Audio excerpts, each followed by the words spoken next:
Thanks. Well, as the 2016 race to the White House heats up, we can't help but wonder what a change in leadership will do to job growth in the economy. Can our leaders really do anything? Our next guest is looking in the past to give us a sneak peek at what the future could look like. Here now is Travis Brown. He's the author of How Money Walks. Nice to see you this morning, Travis. Good to be back. You brought your big monitor this morning to break down the politicians, potential candidates, and what they did while in office.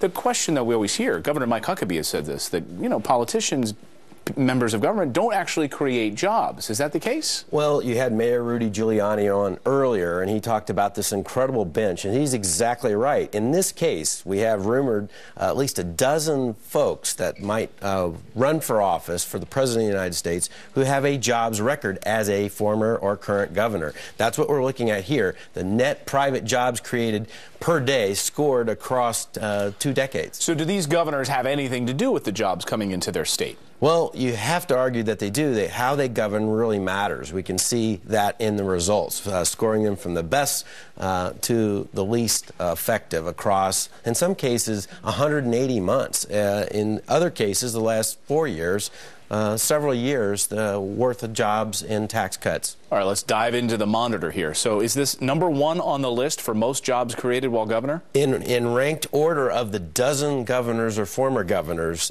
jobs created per day, net private jobs, scoring in at the top of the list is former Governor Jeb Bush out of Florida.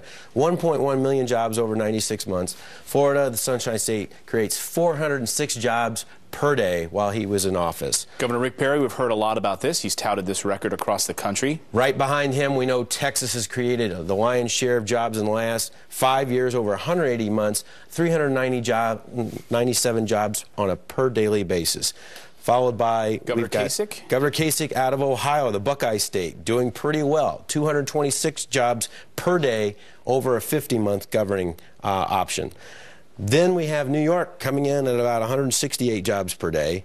We move to the second tier. We can look at these are all Republicans. Yes, this is the former governor of Virginia, Gilmore, followed by Mike Pence, creating 127 jobs per day. Governor Scott Walker in Wisconsin, doing pretty well at 103 jobs per day. Then the second tier, you're looking at 91 jobs per day created in New Jersey by Governor Christie.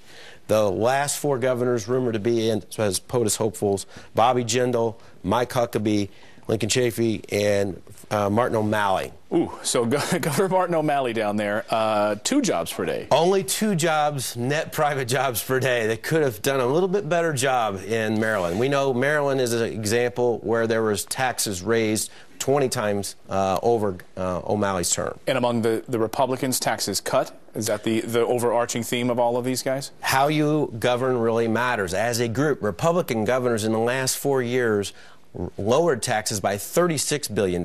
The reverse, Democratic governors raised taxes by $58 billion. Who we elect really matters in office. Interesting. Travis Brown, always great to see you. Fascinating stuff. Thanks, Travis. Coming up.